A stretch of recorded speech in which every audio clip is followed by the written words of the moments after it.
Alors, dans cette vidéo, nous allons parler du crible d'Ératosthène, qui est la méthode la plus classique pour trouver les nombres premiers qui sont inférieurs ou égaux à un certain entier donné.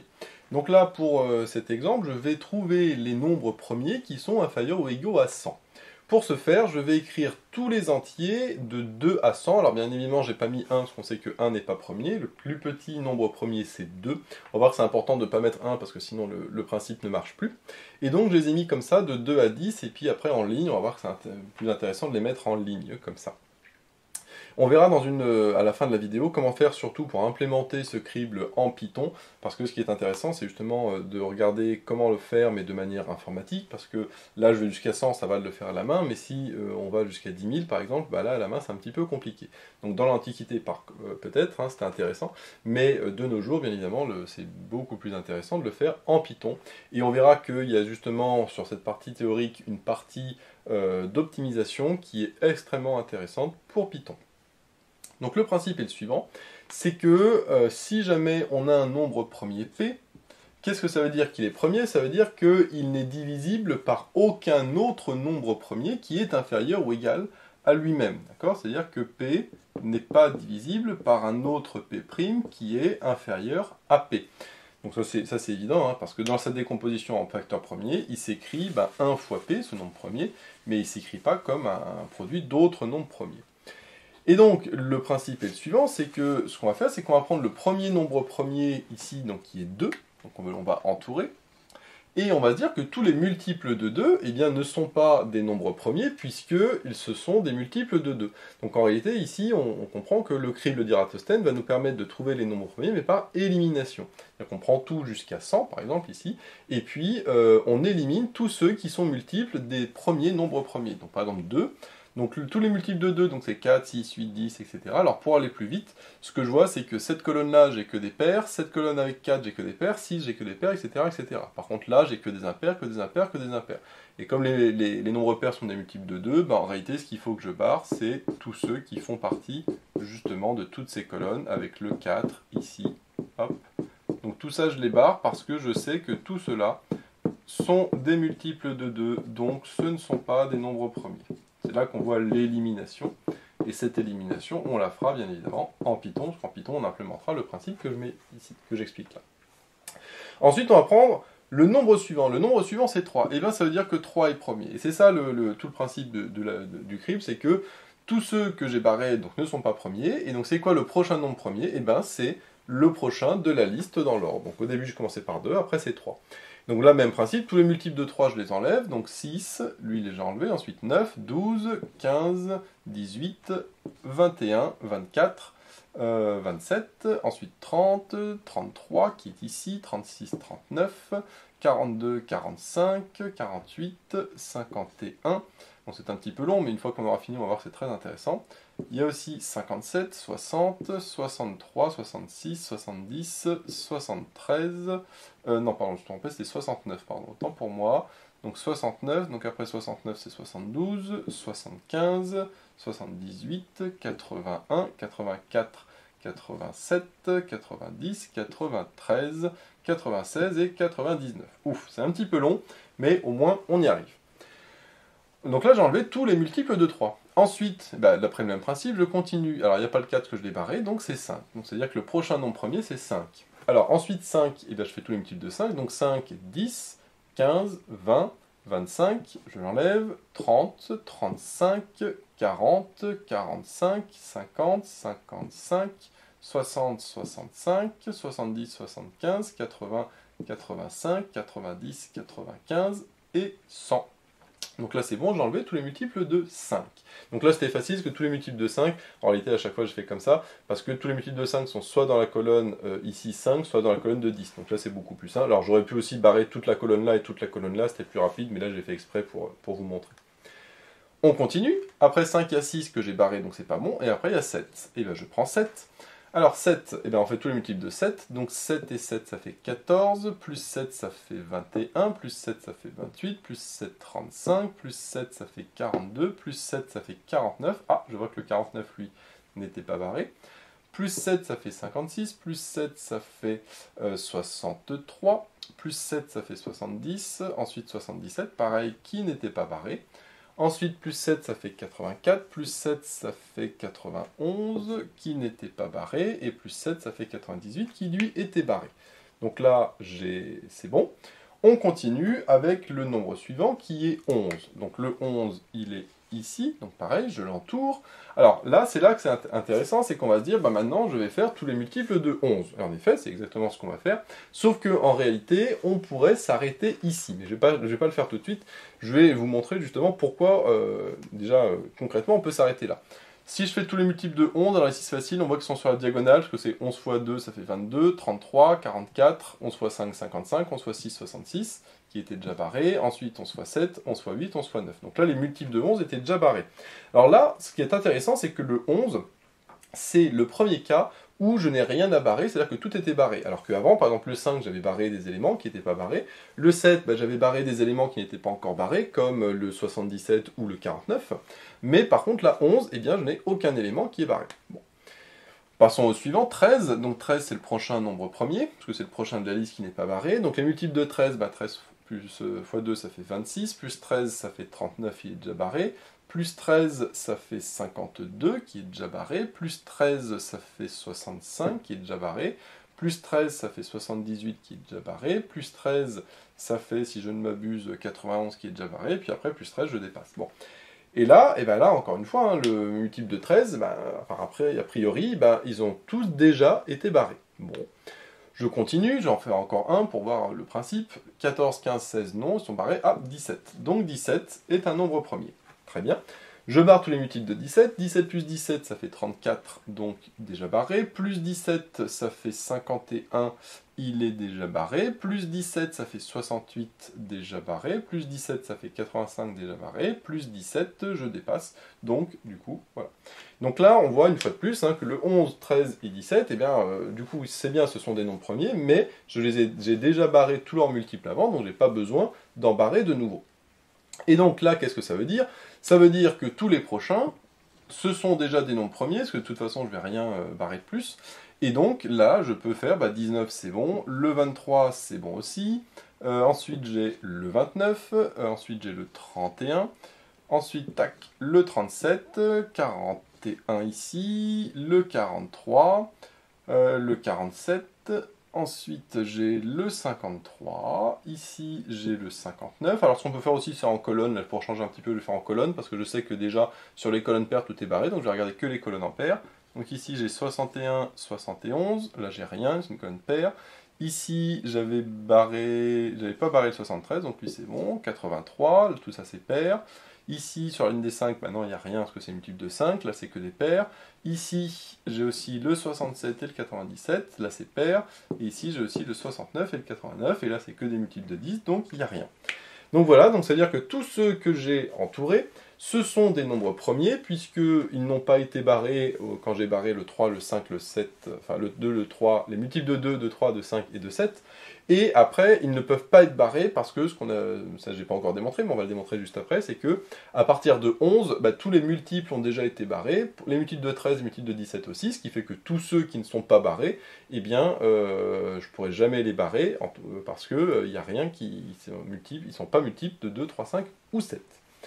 Alors comment ça se fait que ici, je peux m'arrêter à 7 et que directement je peux continuer? Et bien ça, hop, je vais enlever un petit peu ça pour avoir de la place. L'idée est la suivante, c'est que si jamais je prends le maximum, il faut toujours prendre le maximum qui ici est 100. 100, je sais que, alors c'est 10 au carré, donc là c'est un carré parfait. Si jamais j'avais eu jusqu'à 99, d'accord, pareil, c'est pas grave, j'aurais arrondi au chiffre du dessus, donc qui était 100, enfin au carré parfait supérieur qui était 100, et donc à ce moment-là, j'aurais dit que c'est à peu près 100, et donc c'est 10 au carré. Donc là, il faut toujours prendre le carré parfait qui est supérieur à mon dernier entier. Et donc ici, c'est 10 au carré. Mais qu'est-ce que ça veut dire? Ça veut dire qu'il s'écrit 10 fois 10, donc c'est-à-dire que déjà, bon, il n'est pas premier, mais surtout, c'est que si jamais il y a un autre diviseur, si jamais il y a d'autres diviseurs, eh bien j'aurai forcément un qui est plus grand que 10 et l'autre qui est plus petit que 10. Par exemple ici, c'est 2 fois 50, donc j'ai bien un qui est plus petit que 10, l'autre qui est plus grand que 10. Je peux aussi dire que c'est 4 fois 25, pareil, lui est plus petit que 10, lui est plus grand que 10. Je peux dire que c'est 5 fois 20, plus petit que 10, plus grand que 10. C'est logique parce que quand j'ai un carré, s'il y en a un qui diminue, forcément l'autre augmente, parce que ça doit être égal. Bon.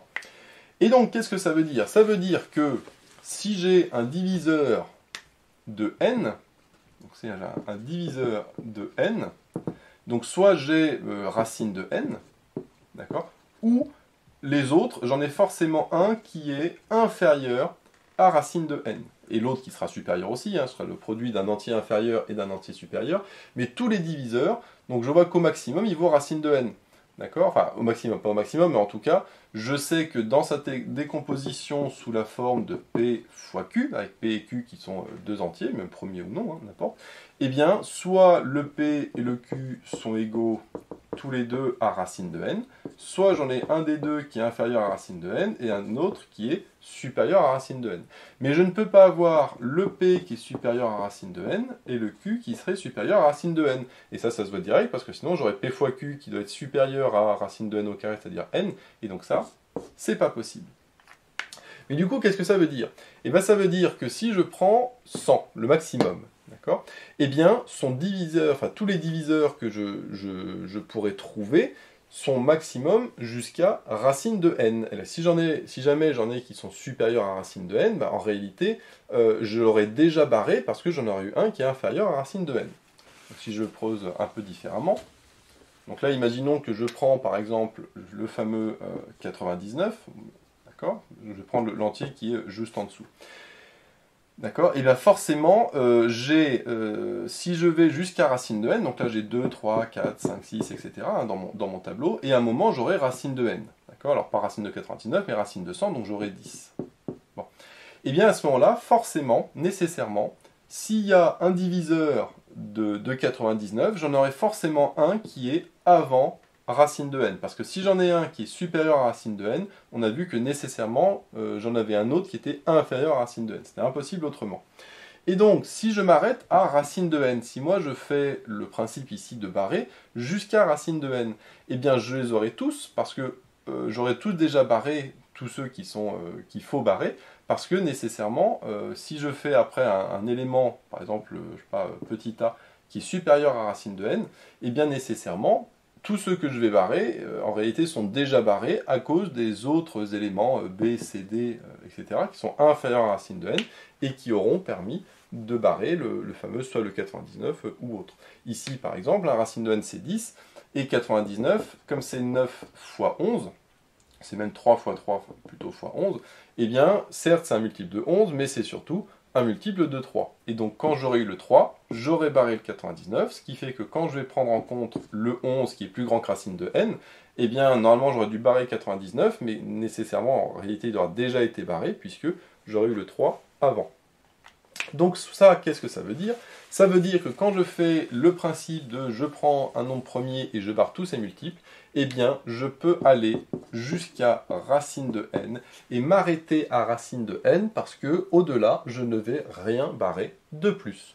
Et là, c'est exactement ce que j'ai fait, puisque racine de n, donc là ici le n valait 100, donc racine de n c'est 10, donc je peux aller jusqu'à 10, et tout ce qui est après, je sais que je ne barrerai rien. Et en effet, c'est ce qui s'est passé, puisque là, alors 8, 9, 10, c'est pas des nombres premiers, donc là je suis allé jusqu'à 7. Quand je suis allé jusqu'à 7, j'avais bien barré des nombres qui n'étaient pas barrés, par exemple le 77 ou le 49.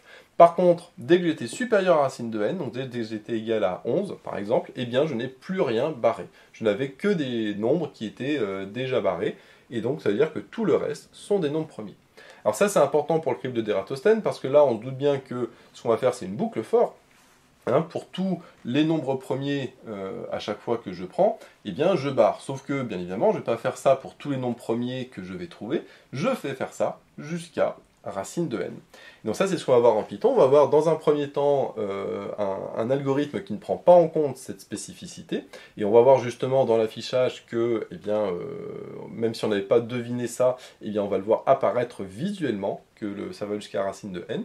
Et donc après, on fera un deuxième algorithme qui, lui, par contre, va prendre en compte cette spécificité et va permettre de faire moins d'itérations et donc d'optimiser l'algorithme pour pour que la boucle soit plus petite, tout simplement, ce qui est beaucoup mieux, parce que bien sûr, l'idéal, toujours dans un programme Python, c'est d'optimiser le nombre d'itérations qui sont faites. Et donc du coup, passons directement maintenant à la partie Python. Donc pour la partie en Python, on va faire deux algorithmes. Un algorithme qui ne va pas être optimisé, donc il ne va pas utiliser la fameuse racine de n qu'on a vue juste avant, et un deuxième algorithme qui, lui, va par contre être optimisé et utiliser la racine de n. Donc d'abord, on prend n égale 100, par exemple. Donc ça veut dire que je cherche tous les nombres premiers de 2 jusqu'à 100. Et ensuite, on va créer la liste d'abord des entiers de 2 à 100. Et donc pour ça, on fait L égale crochet pour une liste, v for v in range de 2 à n plus 1. Alors 2 parce qu'on a vu que le plus petit nombre premier c'est 2. Et on met n plus 1 parce qu'on va jusqu'à n. Et on sait que quand on met une range, il faut toujours faire plus 1 à droite.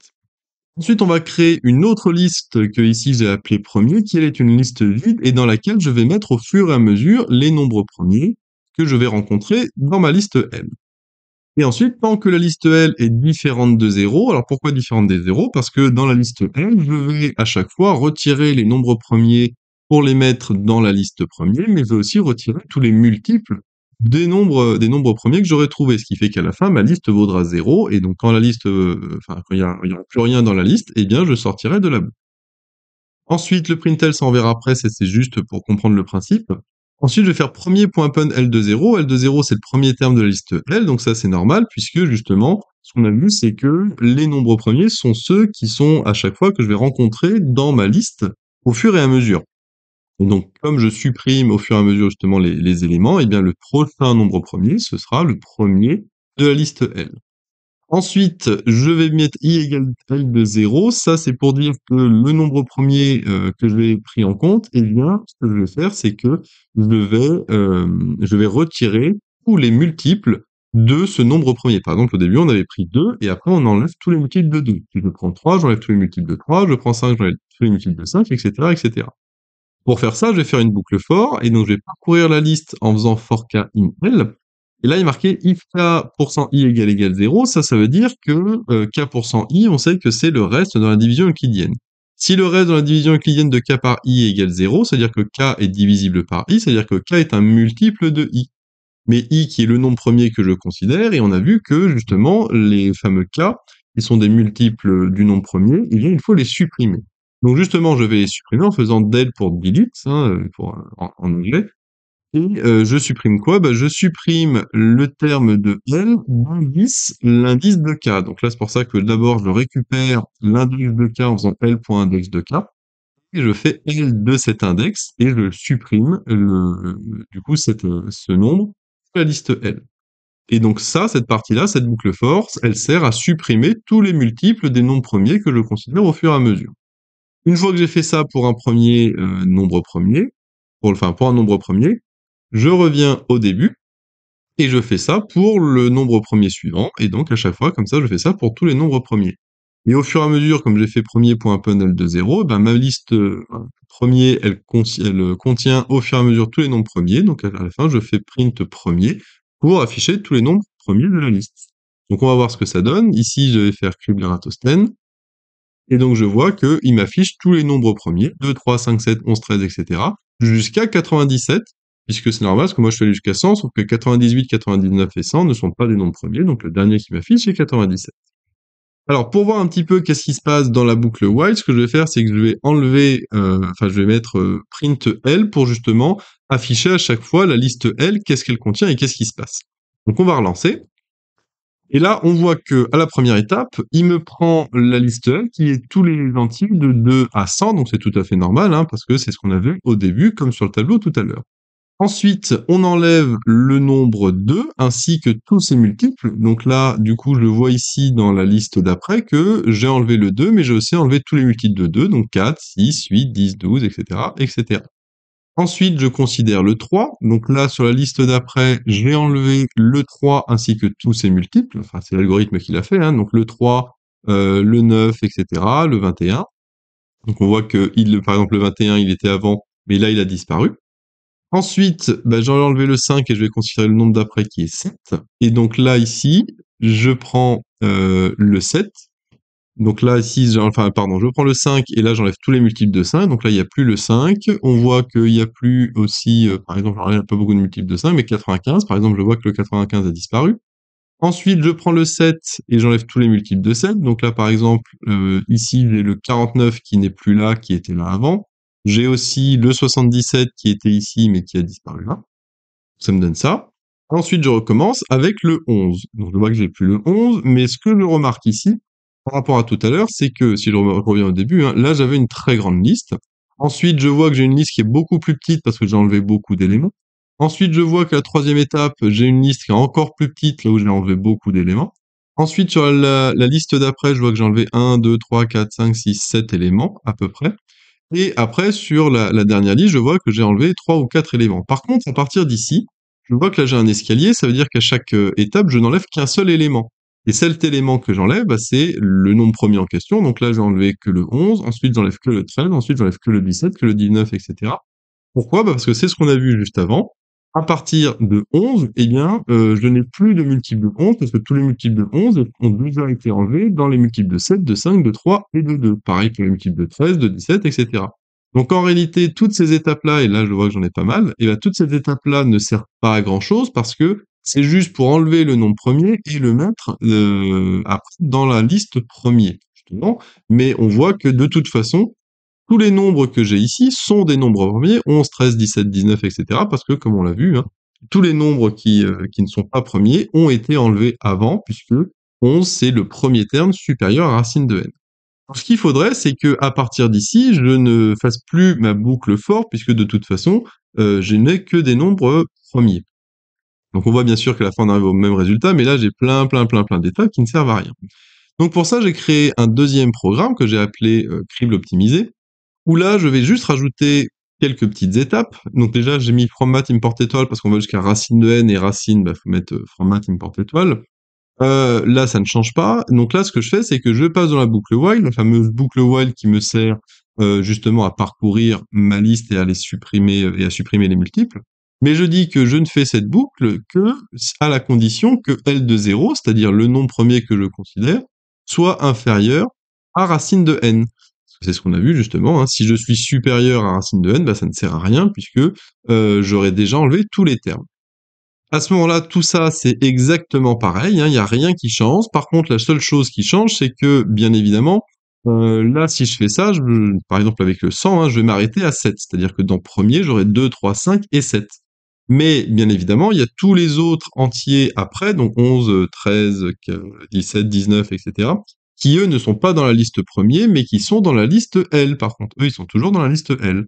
Donc ce que je vais faire, c'est que en sortie de la boucle while, je vais concaténer premier et L pour avoir les nombres premiers qui sont inférieurs à racine de n, et dans L, j'ai les nombres premiers qui sont supérieurs à racine de n. Donc là, on va voir en lançant Crible optimisé ce que ça donne. Donc là, déjà, on voit qu'il y a beaucoup moins d'étapes, hein. Ici, pour l'algorithme d'avant, j'avais beaucoup d'étapes, notamment ce fameux escalier. Et ben là, on voit que ce fameux escalier a disparu. On voit que j'ai bien l'étape où j'ai tout de 2 à 100. Là, j'ai supprimé les multiples de 2. Ici, j'ai supprimé les multiples de 3 dans cette étape-là. Ici, j'ai supprimé les multiples de 5. Donc là, on voit que j'ai plus le 95, par exemple. Et après, dernière étape, j'ai supprimé les multiples de 7. Donc là, lui, une fois que j'étais arrivé là, hop, je sors de la boucle, parce que je ne suis plus inférieur à racine de n. Et donc à la fin, ça, c'est la concaténation de la liste premier qui est constituée de 2, 3, 5, 7, 2, 3, 5, 7, et de la liste L qui est constituée de 11, 13, 17, 19, 23, etc., etc. Et je vois que j'arrive à la même liste finale, hein. La liste finale ici, c'est print premier.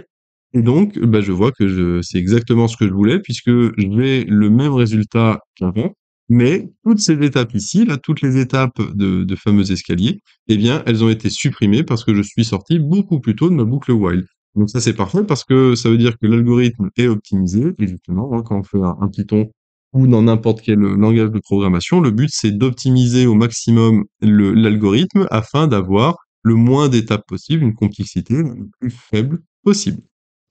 Donc voilà, j'espère que tu as aimé cette vidéo. Si c'est le cas, n'hésite pas à liker, à t'abonner et à laisser un commentaire, ça fait toujours plaisir. J'ai mis le lien dans la description vers d'autres vidéos un peu similaires. J'ai également mis le lien vers la page Tipeee où tu peux soutenir Méthode Math. Et moi, je te dis à bientôt pour de nouvelles vidéos.